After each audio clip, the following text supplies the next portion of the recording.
अस्सलाम वालेकुम। आज है हमारा कंप्यूटर बेसिक्स का लेक्चर नंबर 9, जिसके अंदर आप पढ़ने वाले हैं कि कंप्यूटर के अंदर इंटरनेट का किस तरह से यूज़ किया जाता है।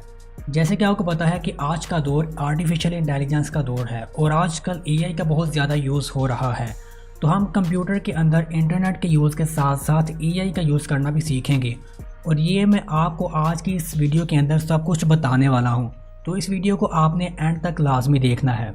आज का लेक्चर थोड़ा लेंथी हो सकता है क्योंकि इसके अंदर मैं आपको स्टार्टिंग से लेके एंड तक कंप्लीट बताऊंगा कि किस तरह से इंटरनेट का यूज़ करते हैं और इंटरनेट का यूज़ करने के लिए हमें किन किन चीज़ों की ज़रूरत होती है।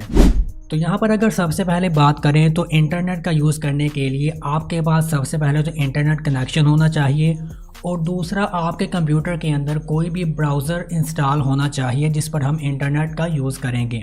यहाँ पर अगर आप देखें तो मेरे कंप्यूटर के साथ जो है वो वाईफाई कनेक्ट है, मतलब मैं यहाँ पर जो है वो इंटरनेट का यूज़ कर सकता हूँ।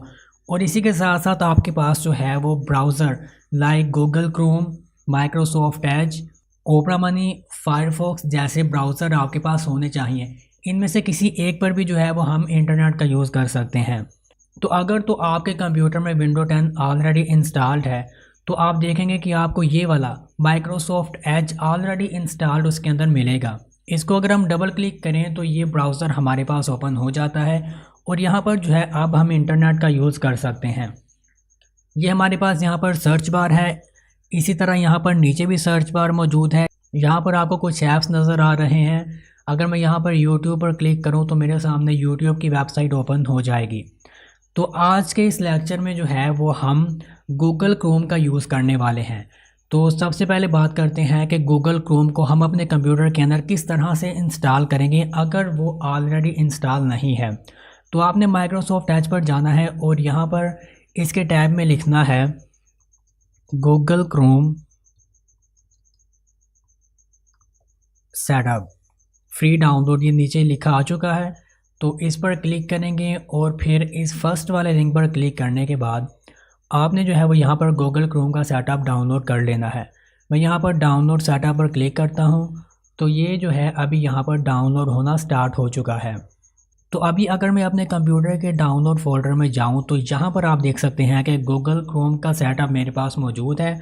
अब मैं इस पर राइट क्लिक करके यहाँ पर रन एज एडमिनिस्ट्रेटर करूँगा तो यहाँ पर जो है वो इंस्टॉल होना स्टार्ट हो जाएगा गूगल क्रोम। तो यहाँ पर आप देख सकते हैं कि ये इंस्टॉल होना स्टार्ट हो चुका है। तो जैसे ये यहाँ पर इंस्टॉल होगा तो मेरे पास गूगल क्रोम जो है वो मेरे कंप्यूटर में आ जाएगा, लेकिन मैंने ऑलरेडी इसको इंस्टॉल कर रखा है।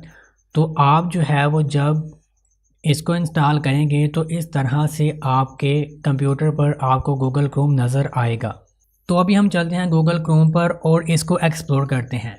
ये आपके सामने जो विंडो नज़र आ रही है ये गूगल क्रोम का इंटरफेस है। यहाँ पर ये सबसे ऊपर टैब है जो कि अभी ओपन है। अगर मैं न्यू टैब ओपन करना चाहता हूँ तो मैं प्लस के बटन पर क्लिक करूँगा तो मेरे सामने ये न्यू टैब यहाँ पर ओपन होते जाएंगे।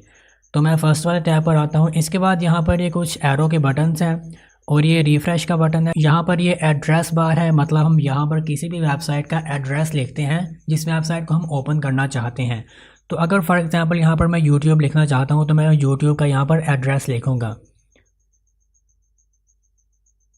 तो ये यहाँ पर जो है वो यूट्यूब का एड्रेस है। स्टार्टिंग में जो है वो हमने 3 दफ़ा www.youtube.com लिखकर इंटर प्रेस करना है। तो यहाँ पर देखें यूट्यूब ओपन हो चुकी है।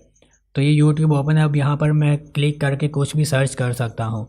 तो अब जो है यहाँ पर मैं बैक का बटन प्रेस करके बैक अपने होम पेज पर आ जाऊँगा और यहाँ पर भी जो है वो हम कुछ भी सर्च कर सकते हैं। इसके अलावा अगर हम यहाँ पर बोल के कुछ सर्च करना चाहते हैं तो मैं इस वॉइस पर क्लिक करूँगा और अलाउ करने के बाद जो है वो मैं यहाँ पे कुछ भी बोलूँगा तो वो यहाँ पे लिखा जाएगा और फिर हमें यहाँ पर सर्च बार में नज़र आ जाएगा। तो अभी जो है यहाँ पर आपने इसका इंटरफेस देख लिया है। अगर आप यहाँ पर राइट साइड पे देखें तो आप यहाँ पर साइन इन भी कर सकते हैं अपनी ईमेल के थ्रू। यहाँ पर आप अपनी ईमेल लगाएंगे उसके बाद पासवर्ड लगाएंगे तो आप यहाँ पर साइन इन कर सकते हैं। तो ये था बेसिक इंटरफेस हमारे गूगल क्रोम का। अभी हम देखते हैं कि किसी भी वेबसाइट को सर्च करना हो तो वो हम किस तरह से करेंगे। तो आपने सिंपल उस वेबसाइट का नाम यहाँ पर लिखना है। अगर मैं यहाँ पर फेसबुक लिखूँ और एंटर करूँ तो मेरे सामने फेसबुक की वेबसाइट आ जाएगी। इस पर मैं क्लिक करूँगा तो मेरे सामने फेसबुक का पेज आ जाएगा जहाँ पर वो मुझे कह रहा है कि आप अपने अकाउंट से लॉगिन करें। तो यहाँ पर मैं अपनी ईमेल लगाऊंगा, पासवर्ड लगाऊंगा, लॉगिन करूँगा तो मेरे सामने जो है वो फेसबुक ओपन हो जाएगी। इसी तरह अगर आपने कोई भी और वेबसाइट ओपन करनी है तो वो हम यहाँ पे लिख सकते हैं, यहाँ पर भी आप लिख सकते हैं और ऊपर एड्रेस बार में भी लिख सकते हैं। तो यहाँ पर अगर मैं किसी भी यूनिवर्सिटी को सर्च करना चाहूँ उसकी वेबसाइट को, तो मैं सिंपल यहाँ पर उसका नाम लिखूँगा और देखें यहाँ पर नीचे उसका नाम आ चुका है। अब यहाँ से इस पर मैं क्लिक करूँगा तो इस यूनिवर्सिटी की वेबसाइट मेरे पास यहाँ पर ओपन हो जाएगी। तो इस तरह से जो है वो हम किसी भी वेबसाइट को यहाँ पर ओपन करते हैं। अब हम देखते हैं कि हम किस तरह से इमेजेस को या फिर फाइल्स को यहाँ से डाउनलोड कर सकते हैं। तो आपने यहाँ पर सिंपल सर्च करें कोई भी इमेज। फॉर एग्ज़ाम्पल अगर मैं सर्च करूँ लैंडस्केप, तो मेरे पास ये लैंडस्केप की पिक्चर्स आ जाएंगी। यहाँ पर जैसे ही मैंने सर्च किया तो आपको इस तरह का इंटरफेस नज़र आएगा। अभी ऊपर अगर आप देखें तो कुछ कैटेगरीज यहाँ पर हैं, जैसे images, videos, short videos, form, web, more, tools. तो मैं इमेजेस पर क्लिक करता हूँ तो मेरे पास यहाँ पर काफ़ी इमेजेस आ चुकी हैं। फर्स्ट इमेज पे क्लिक करके यहाँ मैं राइट क्लिक करूँगा और यहाँ से सेव इमेज एज कर दूँगा और फिर यहाँ पर मैं कोई भी नाम दे दूँगा, जैसे मैंने लिख दिया 1 और सेव कर दिया। अभी अगर मैं अपने डाउनलोड फोल्डर में आऊँ तो ये देखें ये पिक्चर मेरे पास डाउनलोड हो चुकी है। तो इस तरह से जो है वो हम इमेजेस को यहाँ से डाउनलोड करते हैं। अभी हम बात करते हैं कि अगर हमने कोई सॉफ्टवेयर डाउनलोड करना है तो वो किस तरह से करेंगे। किसी भी सॉफ्टवेयर की एग्जांपल ले लेते हैं। अगर मैं यहाँ पर लिखूँ VLC, यहाँ पर अगर मैं लिखूँ VLC मीडिया प्लेयर डाउनलोड, तो यहाँ पर इस प्लेयर की जो वेबसाइट है वो आ चुकी है। इस पर क्लिक करने के बाद आपने यहाँ पर जो है वो एक्सटर्नल डाउनलोड पे क्लिक करना है और आपने हर दफ़ा ये कोशिश करनी है और ध्यान रखना है कि आप जो भी सॉफ्टवेयर डाउनलोड कर रहे हैं उसकी ऑफिशियल वेबसाइट से उसको डाउनलोड करें। तो यहाँ से एक्सटर्नल डाउनलोड करेंगे। यहाँ पर ये जो आपको ऊपर ये जो नज़र आ रहा है ये एड्स होती हैं। अगर मैं यहाँ पे डाउनलोड पे क्लिक करूँगा तो कुछ फालतू जो सॉफ्टवेयर हैं वो डाउनलोड हो जाएंगे। आपने यहाँ पे क्लिक नहीं करना, आपने यहाँ पे अच्छी तरह से वेबसाइट को देख के तो यहाँ से जो है वो आपने इसको डाउनलोड करना है। तो अभी मैं इसको डाउनलोड कर रहा हूँ, यहाँ से सेव करेंगे तो अभी थोड़ी देर के अंदर जो है वो यहाँ पर ये डाउनलोड स्टार्ट हो जाएगी। तो यहाँ पर अगर मैं अपने फाइल मैनेजर में आऊँ तो डाउनलोड फोल्डर में आप देखें यहाँ पे ये VLC मीडिया प्लेयर डाउनलोड हो चुका है। तो अब बात करते हैं कि अगर हमने कोई भी सॉफ्टवेयर डाउनलोड कर लिया है तो उसको हम अपने फिर कंप्यूटर के अंदर किस तरह से इंस्टॉल करेंगे। तो ये मेरे पास यहाँ पर अगर VLC मीडिया प्लेयर है तो मैं राइट क्लिक करूँगा और रन एज एडमिनिस्ट्रेटर कर दूँगा और इसके बाद कुछ ऑप्शंस आएंगे, उसको आपने नेक्स्ट करना है, नेक्स्ट करते जाना है तो वो जो सॉफ्टवेयर है वो आपके कंप्यूटर में इंस्टॉल हो जाएगा। लेकिन यहाँ पर एक बहुत इंपॉर्टेंट बात है कि अगर किसी सॉफ्टवेयर को हम अनइंस्टॉल करना चाहते हो, मतलब कि मैंने अपने कंप्यूटर में कोई सॉफ्टवेयर इंस्टॉल किया, अब मुझे उसकी ज़रूरत नहीं है और मैं उसको अनइंस्टॉल करना चाहता हूँ, तो वो मैं किस तरह से करूँगा। तो उसके लिए आपने क्या करना है, आपने यहाँ पर आना है कंप्यूटर पर। ये जो कंप्यूटर की विंडो होती है यहाँ पर आने के बाद आपने ऊपर अगर आप देखें तो यहाँ पे कंप्यूटर का एक बटन है और यहाँ पे है अनइंस्टॉल और चेंज आ प्रोग्राम। तो अभी आप यहाँ पर देखेंगे मेरे कंप्यूटर के अंदर जितने भी सॉफ्टवेयर इंस्टॉल हैं वो आपको सारे यहाँ पर नज़र आ रहे हैं। मैं सिंपल अगर यहाँ पर किसी भी एक पे क्लिक करूँ तो यहाँ पर अगर मैं इस पर क्लिक करूँ तो आप नीचे देख सकते हैं अनइंस्टॉल। मैं अनइंस्टॉल पे क्लिक करूँगा तो ये सॉफ्टवेयर यहाँ से अनइंस्टॉल हो जाएगा, मतलब मेरे कंप्यूटर से रिमूव हो जाएगा। तो ये तो आपने तरीका देख लिया इंस्टॉल करने का और अनइंस्टॉल करने का। तो अब बात करते हैं कि आपने अपने कंप्यूटर पर जो है वो AI का किस तरह से यूज़ करना है। तो मैं सिंपल यहाँ पे न्यू टैब ओपन करता हूँ और यहाँ पर लिखता हूँ ChatGPT। मैंने ChatGPT यहाँ पे लिखा और ये फर्स्ट वेबसाइट मेरे पास आ चुकी है। तो इसको ओपन करते हैं और यहाँ पर जो है वो हम AI से कुछ भी पूछ सकते हैं। जो चीज़ आपके माइंड में आ रही है, कोई भी प्रॉब्लम, कोई भी इशू, स्टडी से रिलेटेड कोई भी चीज़ अगर आपने पूछनी हो तो वो आप यहाँ पर पूछ सकते हैं। तो फॉर एग्ज़ाम्पल अगर मैं ऐसे कहूँ कि right a poem for a 2 grade student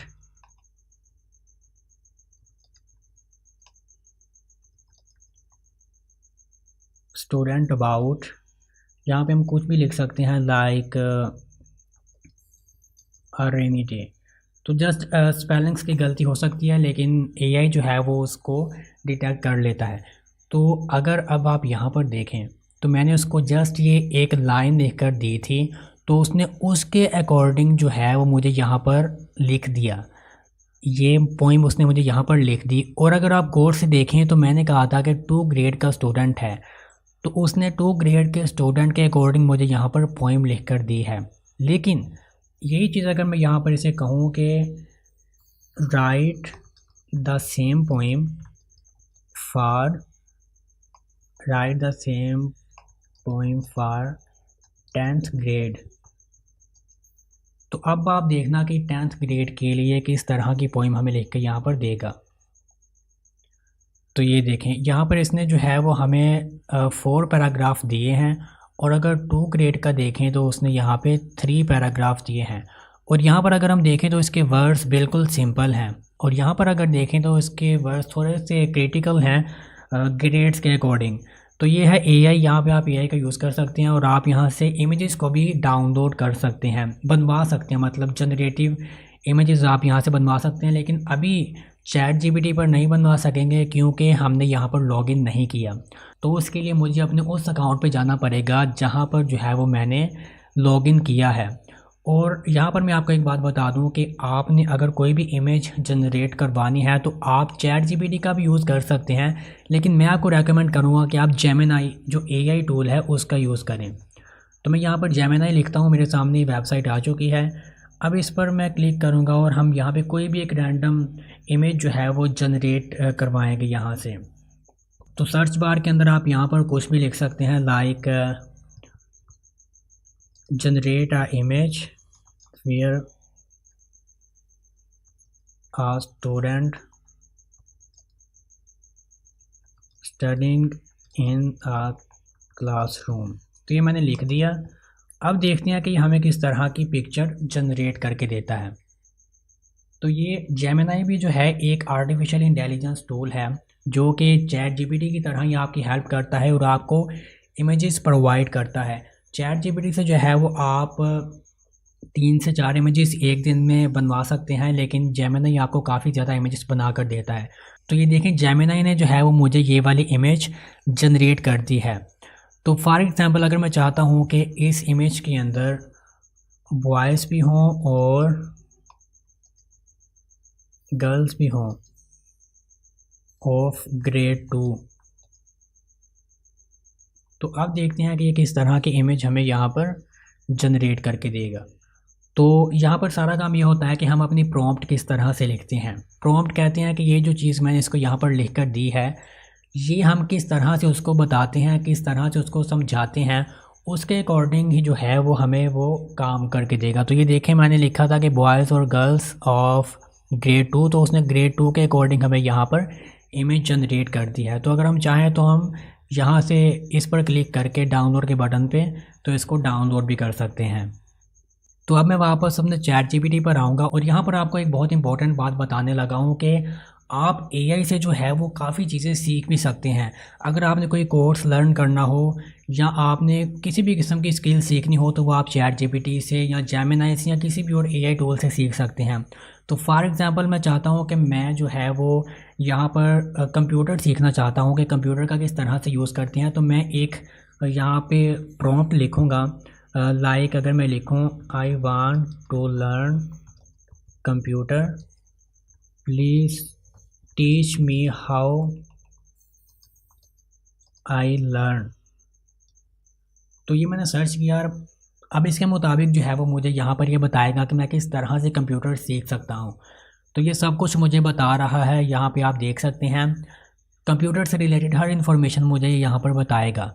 लेकिन आप देख रहे हैं कि हमें यहाँ पर इंग्लिश में रिप्लाई कर रहा है, लेकिन अगर हम चाहें तो यहाँ पर जो है वो इससे उर्दू में भी लिखवा सकते हैं और बहुत सारी और लैंग्वेजेस के अंदर भी लिखवा सकते हैं।